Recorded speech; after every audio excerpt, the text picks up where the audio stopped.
மதமற்ற நிலைகளில் நாம் எண்ணி அந்த உணர்வின் தன்மை தனக்குள் வளர்த்துவிட்டால் அது நமக்குள் எந்த பெருமை இருக்க வேண்டும் என்று இயேசு கிறிஸ்துவில் இருந்தும் சரி, நபிகள் நாயகங்கள் இருந்தும் சரி, வான்மீகி நிலைகள் இருந்தும் சரி, இன்றைய நிலைகள் ராமகிருஷ்ண பரமஹம்சரும் சரி, ஆக கடவுளின் பெயரால் தவறுகள் செய்யாதீர்கள்.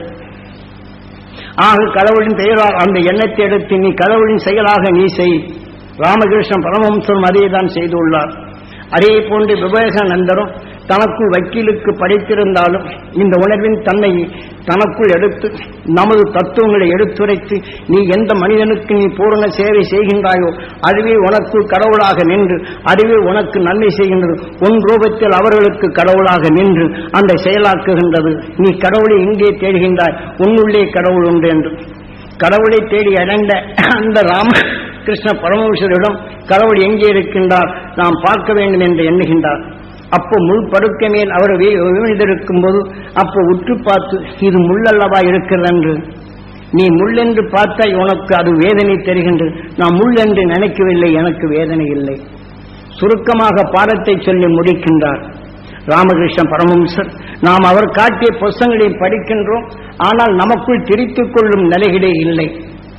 ஆக விவேகானந்தர் அன்றைய நிலைகள் அடிமைப்பட்ட நாட்டிலிருந்து நமது பக்தியுடைய நிலைகளின் நல்ல ஒழுக்கத்தை அமெரிக்காவில் சுட்டி காட்டினார். அதனை உலகின் நிலைகள் நம்ம இந்தியாவுக்குள் பரப்பவும் செய்தார். ஆனால் அவருடைய நிலைகளை எடுத்துக்கொண்டு நீ மனிதனுக்கு சேவை எவ்வாறு செய்ய வேண்டும் அதுவே நீ கடவுளாகின்றது. நீ எண்ணும் எண்ணமே உனக்குள் கடவுளாகின்றது. அதனை உணர்வின் செயலாக கடவுள் செய்கின்றது. ஆக நீ கடவுளுக்கே செய்யும் சேவையாகின்றது என்ற இந்த தத்துவத்தை தெளிவாக அவர் புத்தக வாயில் கொடுத்திருக்கிறதாக எமது குருநாதர் சொன்னார். நான் அதை படிக்கவில்லை. ஆக ஒரு காலத்தில் அவருடைய நிலைகளை எடுத்துக்கொண்டார்.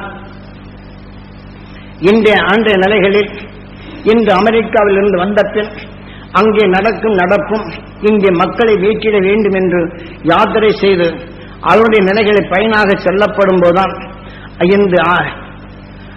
இந்த இமயமலை சாரலில் செல்லப்படும் போது அங்கே மந்திரவாதியின் ஒருவரிடம் சிக்கிய சிஷியன் இவரை கண்ட பின் மகான் வருகிறார் என்று தேடி ஓடி வந்து காலிலே பாத நமஸ்காரம் செய்து எனக்கு உங்களுடைய அருள் தேவை என்று அவருடைய சொற்பொழிவிலே கேட்டுணர்ந்த இன்னொரு மந்திரவாதி அவன் சாமியை நான் கடவுளே நான் கைவில்யம் பண்ணியுள்ளேன் என்று சொல்லும் அவனுடைய சிஷியன் இவருடைய உபதேசத்தை கேட்டு பாத நமஸ்காரம் செய்கின்றார்.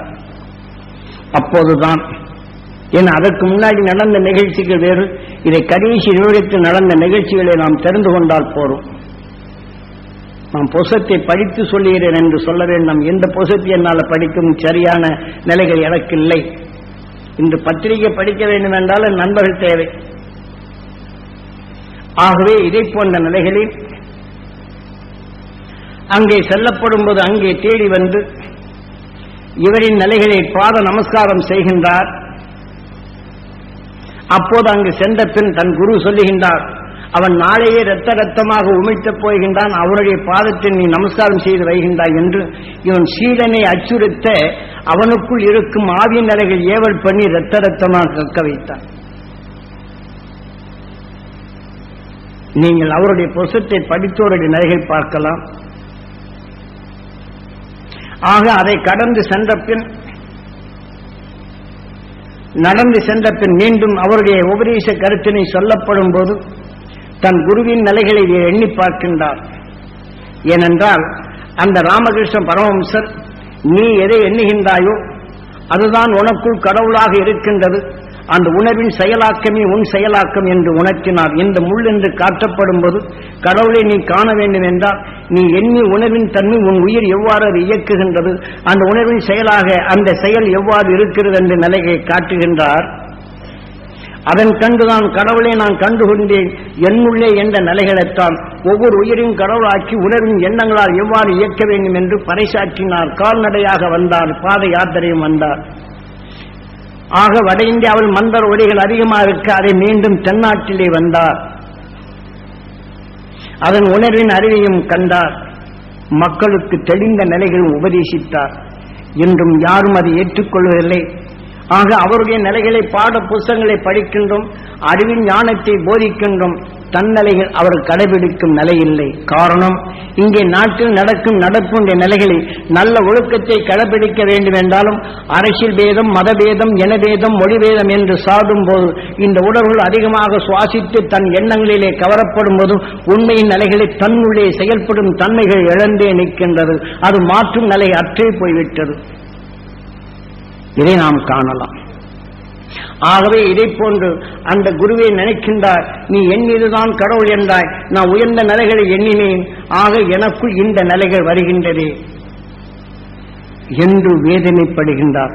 நான் யாருக்கும் தீங்கு செய்யவில்லையே, ஆக நான் உயர்ந்த எண்ணத்தை எண்ணினேனே, இப்ப சாதாரண மனிதன் பலருக்கு உபகாரம் செய்துவிட்டு அதன் நிலைகள் என்னை கடவுள் சோதிக்கிறான் சோதிக்கிறான் சோதிக்கிறான் என்ற நிலைகள் வேதனை உணர்வை நான் சுவாசித்தது போல அதே விவேகானந்தரும் இதுவே சுவாசிக்கின்றார். நான் பிழை செய்யவில்லையே, ஆக இவன் ஏவல் பண்ணுகிறார் என்று உணர்ந்து கொள்ளுகின்றார். ஆக குரு அருளால் இது புரியும் ஆற்றல் வந்துவிட்டது. நான் நன்மைகளை தான் செய்கின்றேன், ஆக எனது உயிர் எனக்குள் இருந்து படைக்கிறேன் என்று சொன்னாயே, அவன் தீமையின் உணர்வு எனக்குள் இது வருகின்றது, ஏவல் செய்கின்றானே என்று. அப்போதுதான் அவர் சிந்தனை நிலைகள் எடுக்கின்றார். மனிதனுக்குள் எடுத்துக்கொண்ட இந்த மந்திர ஒலி அவன் ஏவல் பண்ணும்போது எந்த தீமையும் செய்யும், அதனை எடுத்து பிற்காலங்களில் உணர்த்துகின்றார். ஆகவே இதை போன்ற தீமைகளிலிருந்து உணர மீள வேண்டும் என்று. ஏனென்றால் இதுக்கு முந்தைய நிலைகளும் இவர் தத்துவத்தை பேசி இளமே நிலைகள் வரப்படும் போது இதே மந்திரவாதி இவனை கொன்று அதனின் நிலைகள் கொண்டு இவன் ஞானத்தை அந்த ஒளிகளாக தனக்குள் பிறக்குவதற்காக அவன் அடைத்து வைத்தார். ஆனால் அடைத்து வைத்த நிலைகள் குரு அருளால் அவன் தெரிந்து கொள்ளுகின்றான். ஆக ரூம்புக்குள் அடைப்பட்ட நிலைகளிலிருந்து அங்கு இருக்கும் தட்டிலே எழுதி தன்னை மீட்டிட வேண்டும் என்று வீசி எறிந்து அதனிலிருந்து மற்றோடு வைத்து காத்து வெளிவருகின்றான். இதே விவேகானந்தர். நீங்க படித்திருப்பீர்களோ இல்லையோ, என் குருநாதர் சொன்னதைத்தான் உங்களுக்குள் சொல்லுகின்றேன். அவர் செய்திய நிலைகள், அவர் வந்த நிலைகளை நீங்க தெரிந்து கொண்டிருந்தால் போதும். அவர் தன் நியாயத்தை எடுத்துச் சொல்ல, ஆக ராமகிருஷ்ண பரமஹம்சர் அவர் காட்டிய நிலைகள் இருந்து இந்த தன்னுடைய நிலைகள் உண்மை நாடி வருகின்றான். அவனுடைய உணர்வின் தன்மை ஊட்டி தனக்கு சரியான சீடனாக எடுத்து இந்த உணர்வின் வேக்கி உலக பரப்ப செய்த அந்த தத்துவ ஞானியை இத்தனை இன்னல்கள் பட்டான். அவன் நகர்ந்து செல்லப்படும் போதுதான், அடுத்தடுத்து வரப்போம் போதுதான் அவன் உணர்வுகள் வெறுக்கும் நிலைகள் வருகின்றது. இந்த உலகின் நிலையில் நான் என்னவென்று செல்வேன் என்று அவருடைய நிலைகளில் தன மூச்சின் உணர்வின் தன்மையை ஏங்கி கொதிக்கு அவருடைய தவறு செய்வோர் நிலைகளை இவர் அடக்கி தனக்குள் கொதிக்கும் இங்கே வருகின்றது. ஏனென்றால் தவறு செய்யாதிருந்து அவனுடைய சீடன் நமக்குள் இந்த ஆசீர்வாதம் பெறும்போதே இவனுக்குள் கொதிப்பெழுந்து இந்த தீமைகளை செய்கின்றானே, இந்த பாழடைந்த உலகம் எதுவென்று சொல்வேன் என்ற நிலைகளில் தனக்குள் எதை நான் எதிர்த்து போராடுவது என்ற நிலையும் இன்னும் குறுகிய நேரத்தில் என்னுடைய நிலைகள் இந்த உடலை விட்டு அகன்றால் போதும் என்ற இந்த உடலை விட்டு அகலும் உணர்வின் நிலையை அங்கு வருகின்றது. ஆக நன்மை பயவிக்க இந்த நிலைகள் சென்ற இந்த நிலைகளில் இந்த உடலை விட்டு போனால் போதும் சேவை என்ற நிலைகள் இருப்பினும் எல்லோருக்கும் இந்த உண்மைகள் பறக்கட்டும், இந்த உணர்வின் தன்மை தன் உடலில் நிலைக்கட்டும், இறைவனின் நிலைகள் கொண்டு தீமையில் சிக்காது தன் இந்த உடலை விட்டு ஆன்மா பிரிந்தால் போதும் என்று கதறுகின்றார். இந்த உணர்வின் வேக்கை அதிகமாகும் போதுதான் தன் விழுந்த தன் சீடர்களை ஆக கொதிக்கின்றது வீசுங்கள் என்ற நிலைகள் கொண்டு தன் ஆன்மாவை பிரிக்கின்றார். இவரை குண்டலி யோகம் கற்றவர் என்று இவர்கள் சொல்லுகின்றார். அவர்கள் எந்த குண்டலி யோகத்தை கற்றுக்கொண்டார்? ராமகிருஷ்ண பரமஹம்சர் தன் உணர்வின் நுகரும் நிலைகள் கொண்டு உயரின் இயக்கத்தார் உணர்வின் நிலைகள் உனக்குள் எவ்வாறு வருகின்ற இந்த யோகத்தை தான் கற்பித்தாரே தவிர இவர் ஒவ்வொரு குண்டலி யோகத்தை அவர் கற்றுக்கொண்டிருந்தார்.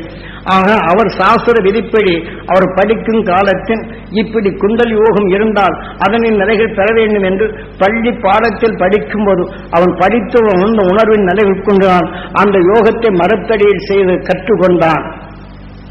பிற்காலத்தில் எது ராமகிருஷ்ண பரமஹம்சன் எடுக்கும்போது அது அல்ல, இந்த உணர்வின் தன்மை எது நினைக்கின்றாயும் இந்த உணர்வின் தான் உனக்குள் யோகமாக அமைந்து உணர்வின் செயலாக்கங்களாக செயலாக்கு என்று அந்த ராமகிருஷ்ண பரமஹம்சர் சொன்னாரே, அதையாவது இன்று தெளிவாக எடுத்து சொல்லுகின்றனரா?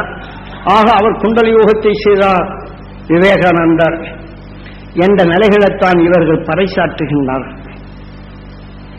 அவர் இந்த யோகத்தை செய்யவில்லை.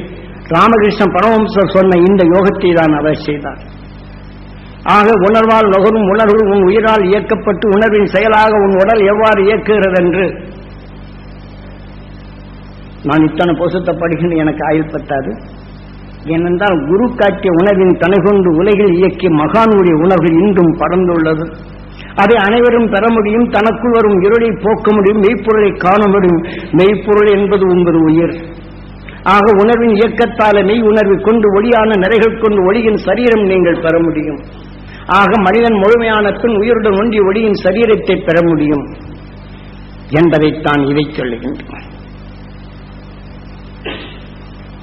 ஏனென்றால் இந்த 95, 96 என்ற நிலைகள் வரப்படும் போது உலகின் நிலையை மனிதனுக்கு மனிதன் இனத்தால் மொழியால் பேதத்தால் இனபேதம் மொழிபேதம் என்ற நிலைகள் இருள் சூழ்ந்த நிலைகள் சிக்குண்டு அரசியல் பேதத்தால் உருவான இந்த நிலைகள் இனபேதங்களை உருவாக்கப்பட்டு மதபேதங்களை உருவாக்கப்பட்டு மொழிபேதங்களால் உருவாக்கப்பட்டு மனிதனுக்கு மனிதன் இரக்கமற்று தாங்கி ஆக இறகு ஒன்றை கொண்டு ரசிக்கும் உணர்வுகளில் இது வளர்கின்றது. அணுகுண்டல்ல. ஆக இதை போன்ற நிலைகள் மனிதனின் சுருக்க நிலைகள் வளர வளர இவனுடைய இச்சை நிலைகள் வளர வளர இதன் உணர்வின் தன்மையால் உலகம் அழிந்திடும். மனிதன் எண்ணம் என்ற உலகமே அழிந்திடும் நிலை வருகின்றது. இதன் தொடராக மதபேதம் இனபேதம் என்ற நிலைகள் இன்று பெருவாரியாக இருக்கும் மதங்களான இந்த உலகிலே முதன்மையாக இருக்கும் கிறிஸ்து மதம், அதற்கு அடுத்து இருக்கும் முகமதிய மதம், அதற்கு அடுத்து புத்த மதம், அதற்கு அடுத்து இந்து மதம், அதற்கு கீழ்தான் மற்ற மதங்கள் இருக்கின்றது. இதை போல மதத்தின் நிலைகள் வரப்படும் போது மதப்போர் என்ற நிலைகள் உருவரும் நிலைகளில் வெகு தொலைவில் இருக்கின்றது. ஒருவன் தன்னுடைய ரேசர் கதிர் இயக்கத்தால் உன்னை ஆழம் கண்டு உன்னை தொலைக்க முடியும் என்று எண்ணுகின்றான். மற்றொன்றோரோ எனக்குள் நீ கண்டுபிடித்த விஷயத்தின் தன்மை எண்ணிலே உண்டு, இதை நான் சாகப்படும் போது நீயும் சாவாய் என்ற நிலைகள் கொண்டுதான் இறப்பை பற்றி சிந்திக்கவில்லை. தன் கௌரவத்தை காக்க நான் இறந்தாலும் உன்னை கொள்ளுவேன், ஆக நீ அவன் எனக்குள் உன்னை மடிய செய்வேன், நான் இறந்தால் உன்னை மடிய செய்தால் நான் இறப்பேன் என்ற மதத்தின் அடிப்படை கோட்பாடுகள் இந்த உலகில் எங்கிலும் இதை போன்று பரவி மனிதன் என்ற சிந்தனை இழந்து மனிதன் நாம் அடையும் மார்க்கத்தை தடைப்படுத்தி மனிதன் என்ற நிலைகளை கொண்டு ரசிக்கும் உணர்வுகளே இன்று பெருகி வருகின்றது. இதை போன்ற நிலைகளை மீள்வதற்குத்தான் நான் பேசுகிறேன் என்று எண்ண வேண்டாம், இது எனக்கு தெரியவே தெரியாது. ஆக மகரிஷிகளால் மகரிஷி ஈஸ்வர பட்டாய குருதேவர் அருளார் அந்த மகரிஷிகள் கண்டுணர்ந்த உணர்வின் தன்னை மக்களுக்கு எட்ட வேண்டும். ஆக இந்த தீமையிலிருந்து விடுபட வேண்டும் என்ற நிலைதான் இந்த சாபனத்தை அமைத்ததும் அவரின் உணர்வின் செயலே. என்னால் முடியாது. அவரின் உணர்வின் இயக்கமே எப்படி இங்கே பொருள்கள் வந்தது என்று நமக்கும் தெரியாது. ஆகவே உணர்வின் நிலையில் அந்த ஒருக்கள் இந்த உணர்வை இந்த சாபனத்தை அமைக்க முடிந்தது. அதன் வழியிலே தான் குரு அருளின் நிலைகள் இன்று வெளிப்படுகின்றது. ஆகவே நாம் அனைவரும் இந்த குரு அருளின் தன்மை கொண்டு நமக்குள் மதத்தில் சிக்காது, இனவேதமோ மொழிபேதமோ இல்லாது, அரசியல் வேதமே இல்லாது நாம் இந்த உலகை காக்கும் உணர்வை நமக்குள் வளர்த்து அந்த மகரிஷின் அருள் சக்தியை நாம் பெறுதலே வேண்டும். அத்தகைய மகரிஷின் அருள் சக்தியை பெற வேண்டும் என்றால் அந்த மகிழ்ச்சியுடன் நம் மூதாதைகள் உடலை விட்டு பிரிந்து சென்ற அந்த ஆன்மாக்களை அந்த சப்தரிஷி மண்டலத்துடன் இணைக்க வேண்டும்.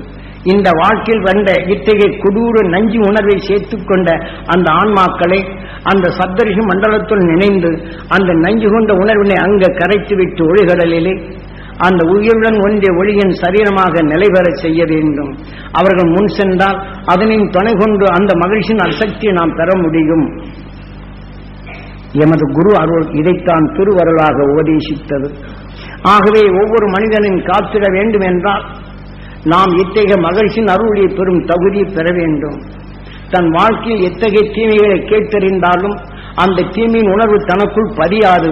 அந்த மகிழ்ச்சிகளின் அசக்தி நான் பெற வேண்டும், என் உடல் முழுதும் படர வேண்டும், என்னை அறியாது சேர்ந்த தீமைகள் மறைய வேண்டும், மெய்ப்பொருள் காணும் இத்திறன் பெற வேண்டும், என் சொல்லால் கேட்போர் உணர்வுகள் இருள்கள் நீங்க வேண்டும், அவர்களும் பொருள் காணும் நிலைகள் பெற வேண்டும், அவர் வாழ்க்கையில் மகிழ்ந்திடும் நிலைகள் பெற வேண்டும் என்று இவ்வாறு எண்ண வேண்டும் என்றாலும் அந்த மகரிஷிகளின் அருசக்தி நாம் பெரும் தகுதியை பெற வேண்டும்.